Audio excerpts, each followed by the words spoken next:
And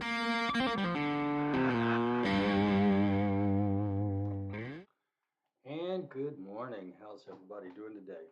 Sorry about that delay at the beginning of the tape there. I accidentally started the video broadcast a few minutes early.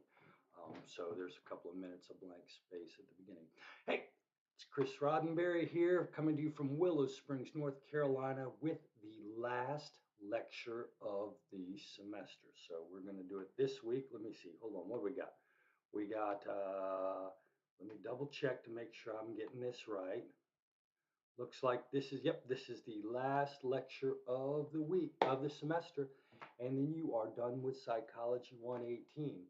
Hope you've learned a little bit this semester. Hope you've got gained some information that's going to help you have a better, more productive, happier life going forward.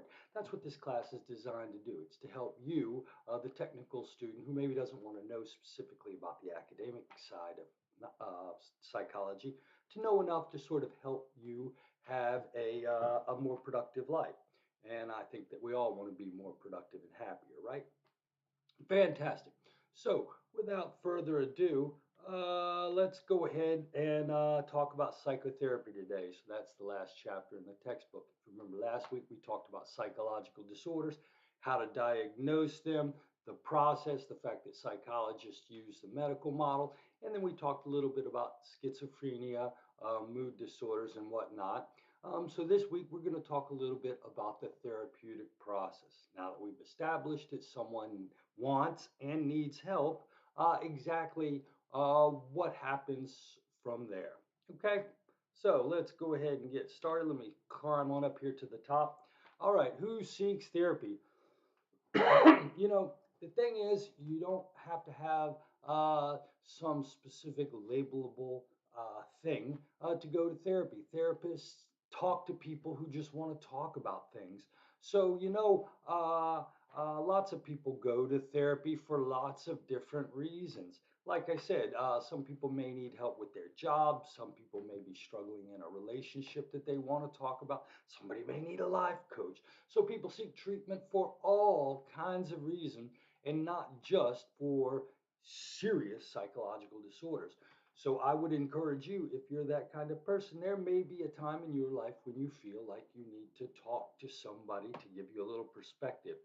Do not feel bad or ashamed by that. You would be surprised how many people let that kind of thing bother them. Okay? Now, the most common psychological disorders people seek treatment for are anxiety and depression. Those are probably the most common types of disorders that people do have. So most people do it because they're anxious, nervous, or they're depressed. Now, women tend to seek treatment more than men do. People with medical insurance are more likely to seek treatment, duh. And people with more education, like yourself, are more likely to seek treatment.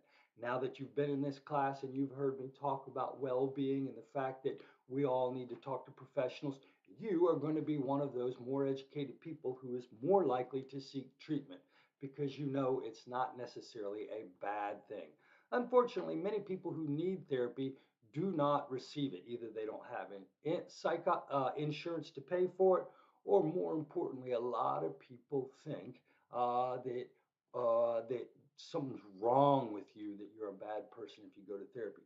Funny story, I'm a psychologist. My mom was sort of an anxious person that could have used some therapy throughout her life. Whenever we would mention that to her, she would say, "Oh, those psychologists, they're just frauds." And I would look at my mom and I would be like, "I'm a psychologist," but for some reason, my mom just would not go to a psychologist because she didn't believe in them. And she also secretly, she thought that you were a bad person if you went to therapy. Now, if you look at this chart right here, I've got sort of some patterns, some different graphs, and you can take a look and sort of see if you can draw any inferences about the patterns of seeking therapy if you want. Uh, who provides therapists? You know what? It turns out there are lots of different types of therapists out there. So if you're one of those people that wants to go into the helping profession, you have to realize there are a lot of ways in which you can help. Not everybody is a psychiatrist, right? So clinical psychiatrists and clinical psychologists and psychiatrists are the most common provider treatments. People will either go to a clinical therapist, a CBT therapist, or they may go see a psychiatrist. However, there are tons of other professionals. And if you look at this chart right here underneath me, you'll see that there are clinical psychologists, counseling psychologists, psychiatrists, clinical social workers. UNC Chapel Hill has a wonderful social worker program. If anybody's interested in a quick way to help people, psychiatric nurses, counselors, and then there are even therapists. You can go to a marriage counselor, a relationship counselor, and you'll see here that they all have different kinds of degrees and they have different years of training. And what you'll notice is that each of these people sort of plays a different role in the treatment process. Let's break it down into three broad categories to make it sort of easier for you to sort of grasp. Really, there are three sort of broad groupings. You can think of what we'll call psychologists. You've got psychologists, therapists, psychologists, psychiatrists, and counselors is a good way to think about it. So your clinical psychologists and counseling psychologists specialize in the diagnosis and treatment of psychological disorders. They're going to be the people you go to for bipolar. They're going to be the people you go to for depression, the people you go to for anxiety, the people you go to for phobias. And these people are going to treat those people who have psychological disorders. Now, these people are going to be PhDs.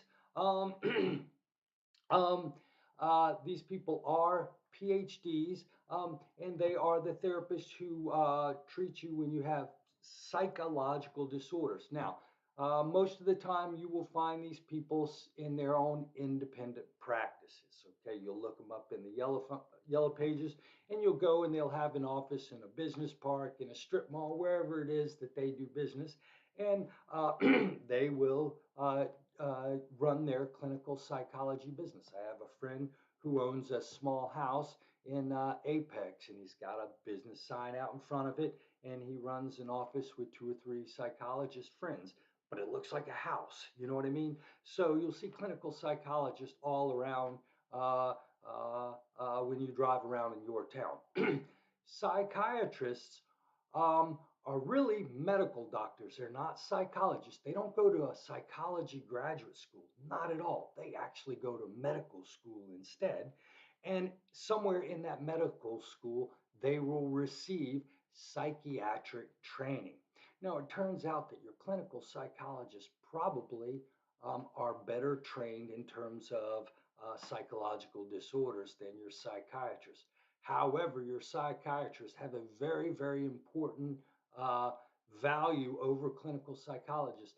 They understand the physiology of medicine and of drugs. And so your psychiatrist is going to be really the only one that can give you medicine. Now, probably the first psychiatric medicine was, of course, for schizophrenia.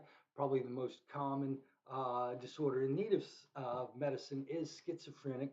Really, you can think of your psychiatrists as those that treat the really serious disorders that usually put people in hospitals or psychiatric units. Okay, so you're going to find your psychiatrist more often than not. You're going to find them working in a hospital or a psychiatric unit of some sort. Now, because they can write prescriptions and clinical psychologists won't, what I will tell is occasionally at sort of a therapeutic place that's not in a hospital, you might find a psychiatrist working with several psychologists. And the psychologists refer to the psychiatrist to write them the prescription for their patient when they need one. So we've got clinical psychologists and psychiatrists that treat people with suffering from identifiable psychological disorders. Your clinical psychologists, maybe they don't treat as serious disorders and they usually work in outpatients or appointment basis. Your psychiatrists treat more serious psychological disorders. They can hand out medicine, and you will typically find them at your psychiatric institutions or your bigger hospitals.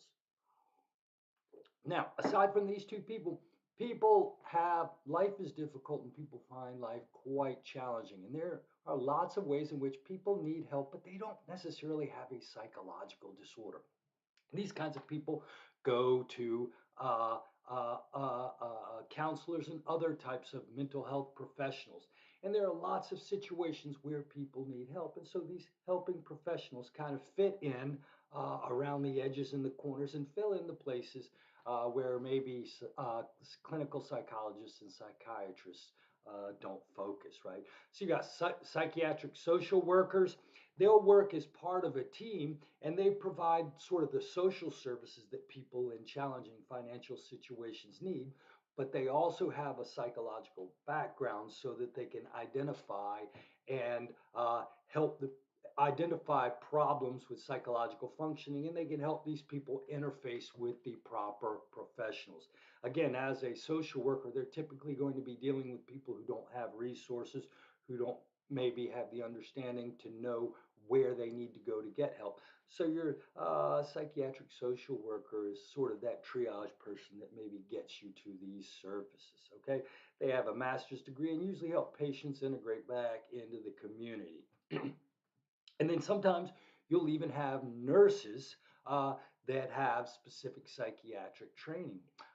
And they work in hospitals. Hospitals are big places, lots of patients. You're going to have psychological problems in there. You need nurses who can identify and help provide the treatment to these people. You know, my father, when he lost his leg about 20 years ago, he was forced to stay in a hospital for 3 months while they were trying to save his life from this cancerous tumor that he had in his leg, and it was just awful. And he actually, because of all the medication, and you don't really see the days change. They have this thing. I think it's called sundowner syndrome or something. But my dad actually had a period of a couple of days where he was a little bit confused and actually downright deluded for a few moments. And they had the psychiatric nurse come in. It's the nurse that has a specific combination of being able to help out on the nursing side and also on the psychological side. Very useful in your hospital, right? And then you're going to find family counselors, you're going to find relationship counselors, you're going to find job coaches, you're going to find all of these different counselors. And their job is just to help you achieve well being. Remember, we mentioned that all semester long. Maybe your relationship isn't working the way you want, and it's impairing your well being. You go to a marital counselor, you talk about it, maybe work the problems out. Same thing with the family. You know, nobody has a psychological disorder, but there's a lot of fighting amongst the family members, mom and dad with the kids. Yeah, go to a family counselor. And these people sort of provide therapeutic in situations where people don't have psychological disorders. So there are lots of different types of uh, outlets for you to seek help if you so need it. And I highly invite all of you to be comfortable enough to use these services to help you uh, improve your life outcomes. Don't be afraid of these services. A lot of people are. You shouldn't be. Now, where do you find therapists? Um, you know, it's sort of hard to find. You can look at this chart right underneath me, and it's going to tell you where you'll find them. There are people called who set up their private practices, just like I mentioned to you. My friend is a child psychologist who has his own private practice in Apex. There are community health centers you'll see. That provide services and a sort of an open door for the entire community. And you'll see that they'll have psychologists and psychiatrists as well. Of course, you're going to see them in hospitals. You're going to see them in sort of your governmental human service agencies. And there are school psychologists, and we have therapeutic services, or actually therapeutic triage services at Wake Tech. And almost all schools are going to have a school psychologist. Well, I take that back. School psychologists are going to work 2 or 3 schools. They actually don't have one psychologist per school, too much money. But I have talked to a couple of school psychologists, and they work 2 or 3 schools, and their job is to provide interventional services for children in school settings. So you can go to private practice. You might find them in a psychiatric institution or a hospital.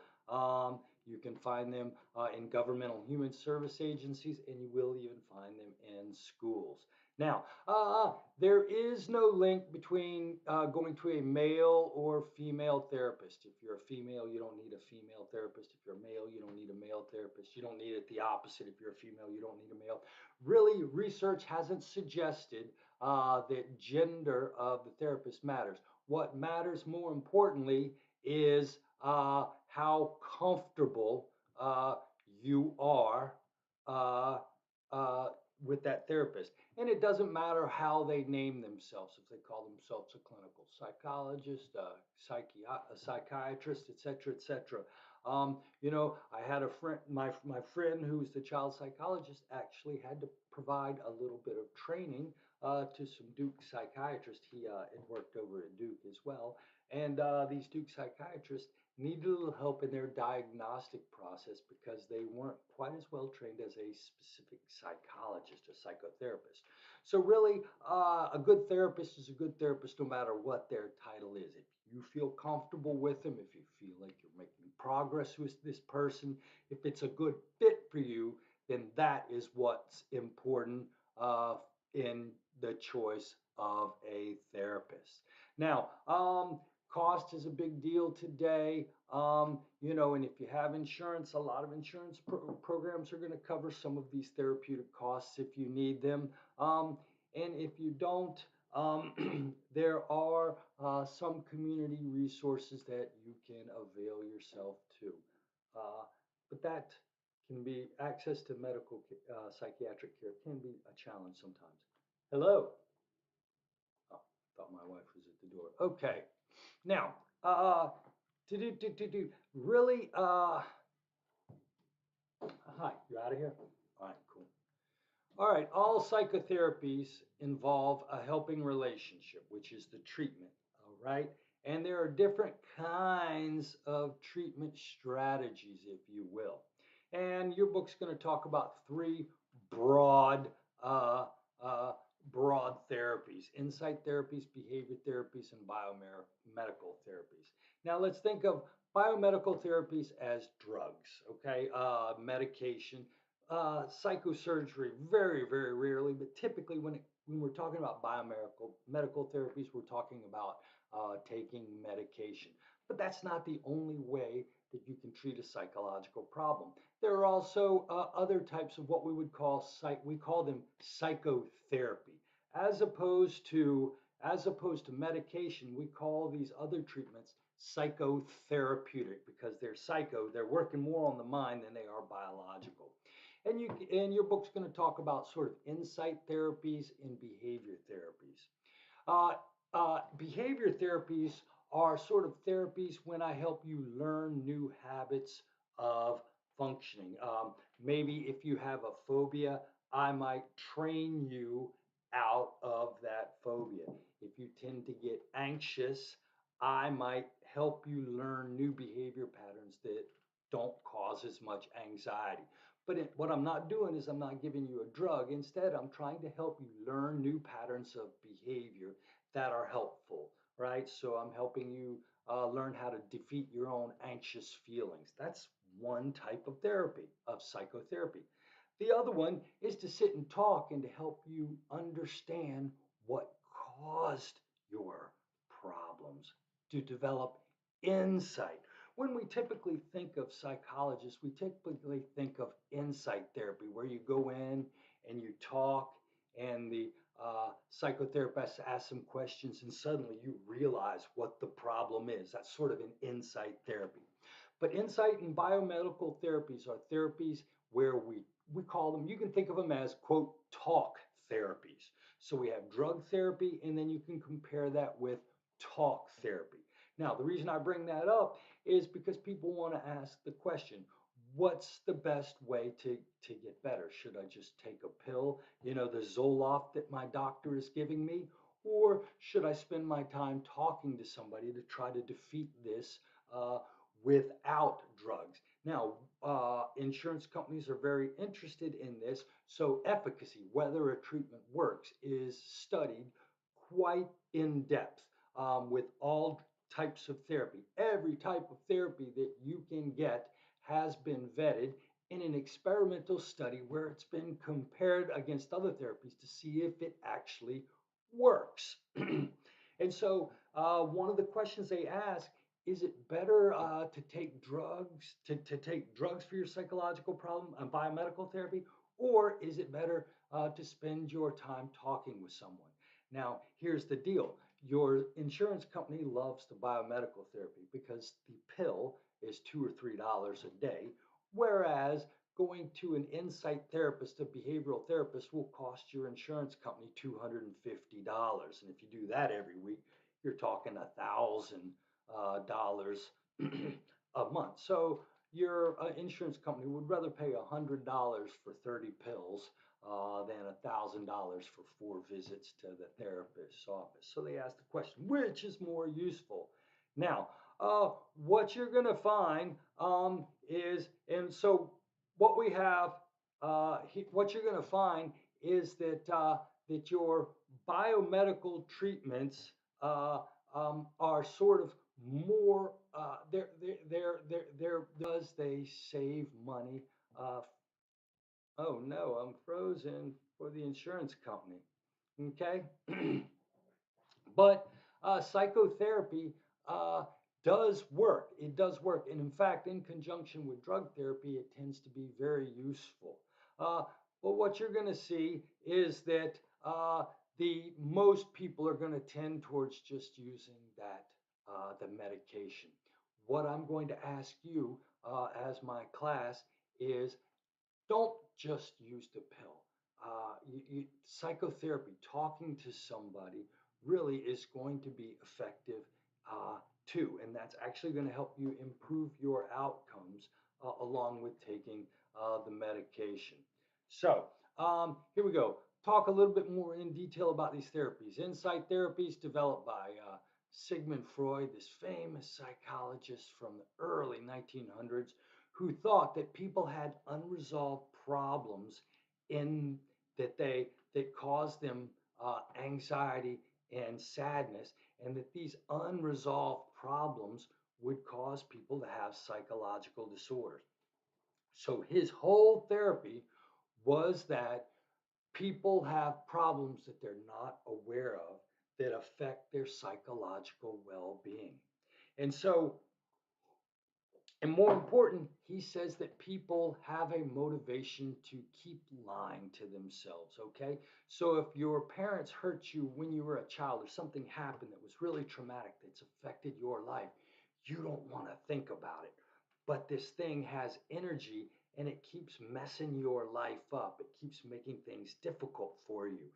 But we often don't want to talk about these painful things because they hurt. And so we keep these problems buried down deep.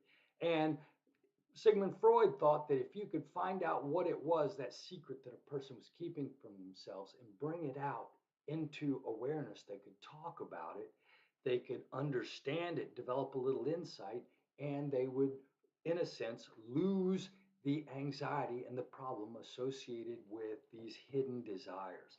And he formulated a branch of psychology called psychoanalysis.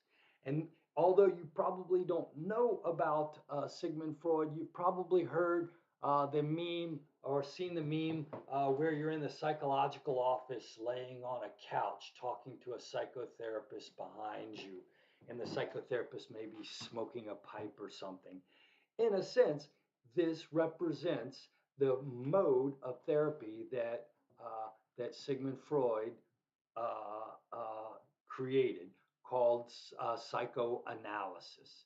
And so, what he did was he would have people come in and he would make them talk about things that really, really bothered them. And by talking about these things, they would get the energy out from the problem and they would feel better. And it was sort of a cathartic approach, if you will. Psychoanalysis is a very cathartic thing. And the psychotherapist in the psychoanalytic tradition is trying to get you to pull things out. And you may actually cry and you may argue as you have conflict with this therapist. In fact, Sigmund Freud thought that what happened was most people would project their feelings towards the therapist. So I might get angry at you just like I'm angry at my father who hurt my feelings 30 years ago. And he thought that people would, it was sort of a conflicted process. Now we're going to differentiate his brand of insight therapy from what we'll call client centered therapy. And in this therapy, really, we're not going to talk about things that make you feel bad unless you want to talk to them. Instead, what I'm going to, and I'm not going to be the person that you argue with. I'm not going to be the person that you fight with. Instead, I'm going to be the person that's on your side. We're going to solve this problem together. It's all about you. I'm not here as a father figure to fight you and make you admit things that you don't want to admit. Nope. I'm instead your ally. And what we're going to do is we're going to talk about things the way you want to talk about them, when you want to talk about them, and how you want to talk about them. Now, both of these therapies, both of these therapies, psychoanalysis, where I'm trying to get you to admit things that are painful you don't want to talk about, or the client-centered therapy where I'm saying, hey, what do you think we need to do? Both of these are aimed at helping you develop a little bit of insight and understand why you are feeling the way you are. Now we're going to differentiate. Oh, by the way, I don't have time to go over all these, but the Freudian psychoanalysis has all of these different terms. There's free association, which is where you talk about anything that comes to your mind. My job as a therapist is to interpret what you are thinking and to tell you what's going on in your mind that you're not aware of. I might ask you to tell me about your dreams because we might think that motivations and fears are in your dreams. And according to Freud, most people are resistant to this therapeutic process because they don't want to talk about the things that make them feel bad. And then again, transference. According to Freud, people would a lot of times transfer their feelings, project their feelings on about things in their life onto their therapists, right? And according to Freud, that's a good thing because I will be the punching bag that you use to get your emotions and angst out. Okay. Okay. You know what? Client-centered therapy. Like I said, we're forming an alliance here. Um, and what I'm going to do is I'm just going to show you incredible empathy and unconditional positive regard. What I'm going to do is I'm going to accept you for whoever you are. Okay, I'm not going to judge you. I'm not going to make you feel bad. You know, a lot of people who have what we might call non-traditional gender identities or sexual preferences a lot of time live in a world that doesn't really accept them for these differences. A lot of people don't get unconditional positive regard or empathy. So, according to the therapist, this is the 1 hour a week when you get that. And I try to help you feel good about yourself. And I try to be incredibly genuine. I think one of the things that you folks will probably know about me, and if you watch this video and if you've ever interacted with me much in webinars, you'll notice that I'm a pretty genuine person. I'm going to tell you exactly what I'm feeling, good, bad, or otherwise. And I'm going to do that so that you understand that we exactly are an alliance. We are working together. If what you say makes me feel uncomfortable, I'm actually going to tell you that it makes me feel uncomfortable. And in sharing that and being honest with you, the client centered therapist hopes that you're going to return the favor and be honest with them and feel confident in using them to help you build build a better mindset. Okay. Now, some people go to group therapy. You know, one of the neat things about group therapy is a lot of people feel unique in their pain and their suffering. And they think that nobody can help them because nobody has felt this way. Nobody knows exactly what I'm going through. And a lot of times, people can't get outside themselves to see the situation with more perspective. But you know what? If you're in a group with other people who are suffering the same problems as you are, you can A, uh, find out that you're not the only person, which is going to help you feel like maybe this problem can be talked about. And number two, if you listen to other people talk about how they're dealing with things, you get a little perspective because you, in a sense, get to see yourself in that other person, but you get to be detached. And so maybe that provides you a little insight. And so in group therapy, uh, everybody talks together and we form a group alliance. Where we feel good because we all understand that we're going through this together. And each and every one of us has experiences that we can share with the rest of the group where we become, if you will, therapists for them. Now, group therapy is kind of cool because it makes you feel this way. In fact, you can think of some of these peer self-help groups. Have you folks heard of Alcoholics Anonymous? There's NA, um, and Al-Anon. There are all kinds of these organizations where people meet as groups for therapeutic processes. If you think that AA isn't group therapy, then you don't understand what AA or NA is. Those are just group therapeutic exceptions. Now, sometimes when we do family therapy, sort of different versions of group therapy are marital therapy, right? So I'm not just talking to you, I'm talking to you and the spouse. Uh, or we have family therapy. Let's say we bring the kids, mom and dad, and we're all going to talk about our problems as a group. Family therapy is a group therapeutic process. Couple therapy is a group therapeutic process. Narcotics Anonymous is a group therapy process. And the idea is that problems are systematic, so we need to take a systematic approach to them. And we can also get together with people who are similar to us and sharing similar challenges and form therapeutic alliances. Okay, how effective are insight therapies? It's hard to say. One of the most difficult things is to find out which therapies are actually the most valuable. There are people who would suggest that insight therapies aren't that useful, that they don't provide great outcomes. However, it really depends on how well you get along with your therapist and whether or not you are willing to do the work to get better. Okay. Now, the most common type of therapy, to be quite honest, insight therapies and this um, are, I would say, are not the most popular type of therapy now. In fact, I would say the most popular type of therapy is what they call cognitive behavioral therapy. And what cognitive behavioral therapy, it is based on the assumption that thinking and behaving are habits. And we can, through reinforcement or punishment early in life, develop these habits that then become counterproductive. Let's think of anxiety as, for example. Maybe you have two very, very, very high functioning parents that really expected a lot from you. They wanted you to have a better life than them, to make more money, to go to school. You were their dream kid. You know what I mean? And so your parents are all on you about learning things and focusing. And as soon as you go to school as a 6-year-old, your parents start focusing on your grades and your homework. And what you learn is that when you get anxious and nervous and you are worried about your schoolwork, your parents pat you on the head and they say, "Boy, I like the way you focus. You really care about school."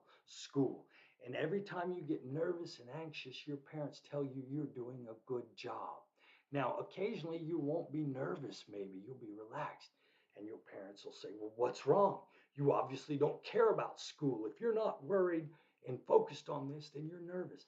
And over the course of your life, you learn to be nervous about important things and you don't even really think about it, but your parents have trained this habit into you. I see this at baseball games. As a youth umpire, I see this at baseball games all the time. A little kid will go out there and strike out, and their parents will get all over them, and the kid will feel terrible about themselves. And if you do that to a child long enough, you ingrain neurosis, you ingrain anxiety, you teach them to be depressed. So, in a sense, what you're doing is you're teaching this way of interpreting life that is either depressed or anxious. According to cognitive behavioral therapists, what we need to do is to help you identify this this automatic way of thinking, and then help you learn a new, more successful way of interpreting your world's events. I think we talked about uh, Albert Ellis and Aaron Beck when we were talking about stress and therapy earlier in this semester. Aaron Beck is Aaron Beck is sort of, he developed the BDI, the Beck Depression Inventory. He's sort of the godfather of studying depression. He's a font of knowledge about depression. And according to Beck, depression is caused by errors in thinking. Errors in thinking. You know, we tend to blame our setbacks on personal inadequacies. It's not always you. But some people always think it's them, right? Sometimes things happen and they're out of your control. Some people tend to say, you know what, it's my fault. I am not good enough. Some people, you ever notice some people always focus on the negative and not the positive? You ever heard of the glass half full versus half empty? Some people selectively tend to focus on the negative events in their life. You know what? Some people are optimistic and some people are just pessimistic. And you know what? Sometimes when bad things happen to people, they draw too large an inference about themselves. Yes, you may fail a test, you may fail a class, but does that mean you're a loser as a human being? No. But some people will draw that inference about themselves from failure. So, in a sense, according to Aaron Beck, the reason people are depressed is because they've got into these self defeated habits of thinking. You know what? It's when something bad happens, it's because I'm not good enough. Um, I only see the bad things that happen to me.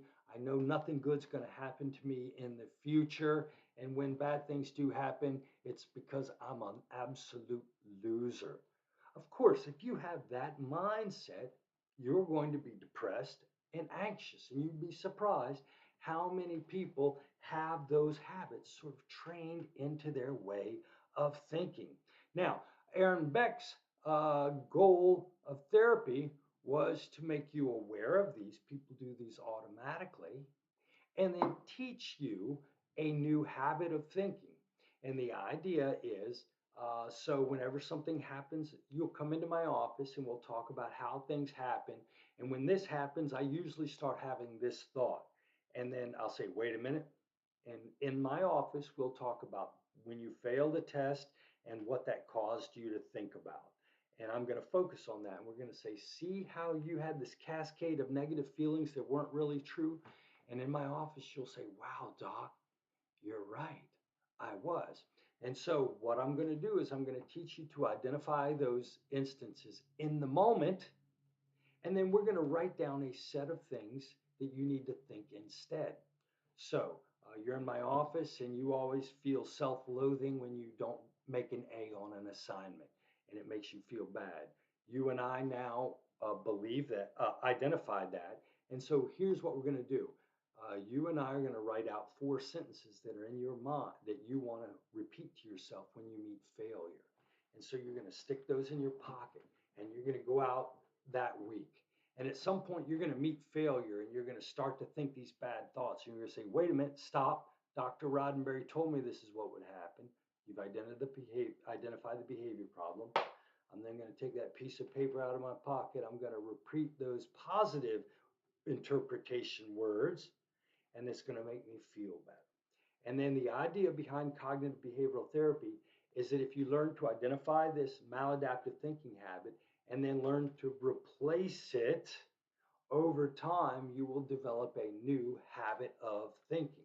So, cognitive behavioral therapy doesn't really think that there are these unresolved problems from your childhood that we need to work through for you to be happy. Instead, they say that your childhood probably trained you to think in these negative ways, and we just need to recondition your mind. And so these are what we would call psychotherapies. No drugs, no surgery, no nothing. Instead, we are just talking with someone who helps us to understand and adapt to our situation. That's why I'm going to use the word talk therapy. Cognitive behavioral therapy, insight therapy, those are talk therapies. We're going to contrast those with biomedical therapies.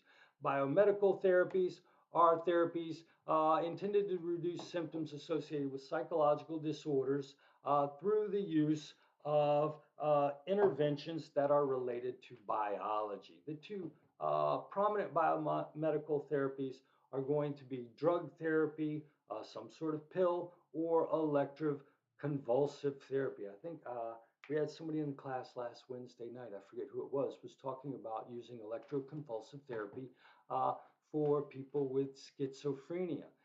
Yes, and then there are also psychosurgery, but that's very, very rare. You're not going to see psychosurgery cutting in the brain very often because it has such massive side effects as a general rule. Now, drug therapy is the treatment of psychological disorders with medication. There are anti-anxiety disorders, antidepressant disorders. There are drugs that keep your mood swings from being too extreme. And the first drug therapy that was identified way back in the 50s was an antipsychotic drug named thorazine. Thorazine was sort of identified not too long after they began to understand neurotransmitters and synapses and how neurons worked in the brain. Okay, you know what? The only thing I want you to know about the antipsychotics, I don't know why this screen doesn't look right. Um, Antipsychotics do work to help people quit having the hallucinations and some of the delusions that they have. All right. So they are gradually used to reduce what we would call the psychotic symptoms, right? Just the thinking and the hearing things, right? And typically they're going to reduce the symptoms in a couple of weeks. Not every person responds to these drugs, but many do. In fact, the introduction of thorazine and its ability to control these psychotic effects led to a mass deinstitutionalization here in the United States. 50% of your psychiatric unit beds are going to be with people with schizophrenia because if they're not seeing reality and they're having hallucinations, they just can't be out by themselves. And so in the 50s, when they introduced thorazine and we were able to control people's psychotic symptoms, people finally were able to leave the institutions. And you'll be surprised how many people were able to sort of get back to a little bit of normality because of these antipsychotic drugs. Now, the problem is all drugs have side effects. And one of the main side effects associated with antipsychotic drugs, especially the earliest ones, thorazine, Haldol, and some of the ones from the 60s and 70s, is that they cause people to develop a disorder called tardive dyskinesia. And sometimes if you're on TV, you may even see commercials for drugs that are used to treat tardive dyskinesia. But tardive dyskinesia, it's like a condition, and the person will sort of have tics, and it's especially you'll see facial tics, and these tremors and involuntary tics are hard to treat. Once a person develops this tardive dyskinesia, you can stop doing the drug. The symptoms may not actually go away. I think they've got drugs now. I've seen the commercials where they try to help people suffering from tardive dyskinesia, but it's seen as something, once you get it, it might be difficult to get rid of. Now, there are a newer generation of antipsychotic drugs. They're called the atypical antipsychotics or the second generation antipsychotics. And these drugs have the advantage of being less likely to cause tardive dyskinesia, and they also do tend to help people improve people's social functioning. One of the things you'll see with schizophrenic is they're withdrawn and antisocial, as well as having the hallucinations and the delusions. When you give them the typical antipsychotics, the old antipsychotics, they would take care of the positive symptoms. A person might not be deluded and hallucinating as much, but they were still kind of withdrawn. From what I understand, these atypical second generation antipsychotics may actually help with these what we call negative symptoms as well. And they're less likely to cause that side effect, right? Now, with antidepressants, typically what drug therapies do is people who use drug therapies posit that your psychological problem occurs because you have some sort of chemical imbalance in your brain. That's a very simplistic way to think about it because you have neurotransmitters that do many functions in many different parts of the brain. So it's kind of simplistic to say that you just have too much dopamine or not enough serotonin. But over the years, drugs have been developed that appear to help people's symptoms. And we then later look and see what they do neurologically. And we find that these drugs that improve our symptoms seem to have this effect on neurotransmitters. And so, what you're going to hear now, people are going to tell you, oh, depression is caused by not enough serotonin. Way more complex than that. However, drugs that boost your serotonin levels do make people feel a bit happier who are depressed, right? And so, what you're going to see is most people are going to take SSRIs, selective serotonin reuptake inhibitors. Reuptake inhibition means that the drug stays, the neurotransmitter stays in your synapse a little bit longer. So SSRIs boost the amount of serotonin function in your brain. And it turns out that these tend to cause people's mood to brighten. Their depressive symptoms go away. Now, research has shown that when you give these drugs to teenagers, they talk and think about suicide more. The research doesn't suggest that it makes them more likely to commit suicide, but we do know that one of the steps along the way to committing suicide is beginning to talk about it. And so clinical psychologists are very worried when they have a drug that side effect causes people to think and talk about suicide more. So what you're going to notice is that on the TV commercials you see for SSRIs, they're going to tell you that it increases suicidal ideation in teenagers, and that's sort of a dangerous side effect that you need to keep an eye on if you're giving your teenager SSRIs. Now, a different class of drugs that include lithium are used to stabilize people who are suffering from bipolar disorder. So depression is the mood always stays too low, right? Bipolar, people swing from depressive moods to manic moods. So they maybe get hyperactive and go a little manic and actually seem a little psychotic at times when they're in a manic phase. And then that person, maybe a day later, you may find them depressed as hell laying in their bed, thinking that they're a worthless person. And so you get people that swing back and forth between these manic and depressive episodes. We call that bipolar disorder. And one of the drugs that they do give you is lithium. And lithium seems to work as a mood stabilizer. However, as I suggest to you, it is a toxic drug. It can be quite dangerous. And the weird thing with lithium is the amount that is therapeutic, that is, makes you feel better, is fairly close to the level that can be toxic to you. And so typically patients who are on lithium therapy, what the doctor will do is give you a small dose and then they begin to inch it up, trying to get it just high enough to make the mood swings, to improve the mood swings, and then that becomes your lithium level. Okay, anxiety drugs, basically, they help magnify the amount of GABA, GABA aminobutyric acid, GABA, which is a neurotransmitter that's in your brain. They multiply or increase the GABA in your brain, and GABA makes people relaxed. It's seen as a relaxing neurotransmitter.